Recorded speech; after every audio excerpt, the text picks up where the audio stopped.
మాజీ మంత్రి జీవన్ రెడ్డిపై ఎమ్మెల్యే సంజయ్ కుమార్ ఆగ్రహం వ్యక్తం చేశారు. బోర్నపల్లి జగన్నాథ్పూర్ బ్రిడ్జి నిర్మాణంపై జీవన్ రెడ్డి అసత్య ప్రచారం చేస్తున్నారని మండిపడ్డారు. బ్రిడ్జి నిర్మాణానికి మంత్రి లక్ష్మణ్ కుమార్ కృషి చేస్తున్నారని, టెండర్ ప్రక్రియలో సమస్యల వల్ల పనులు ఆలస్యమవుతున్నట్లు తెలిపారు. గతంలో మంత్రిగా ఉన్న జీవన్ రెడ్డి బోర్నపల్లి సహా పలు బ్రిడ్జిని ఎందుకు పూర్తి చేయలేదో సమాధానం చెప్పాలని డిమాండ్ చేశారు.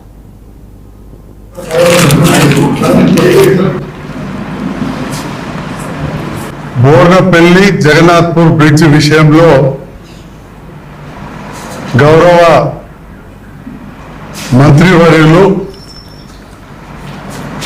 ఎస్సీ ఎస్టీ డిసేబుల్డ్ వివిధ శాఖల సంక్షేమ శాఖ మంత్రివర్యులైన అడ్లూరు లక్ష్మణ్ కుమార్ గారిని నేను కలిసి, వారికి చాలా పని ఒత్తిడిలో ఉంటారు కాబట్టి రాతపూర్వకంగా బోర్నపల్లి జగన్నాథ్పూర్ బ్రిడ్జ్కు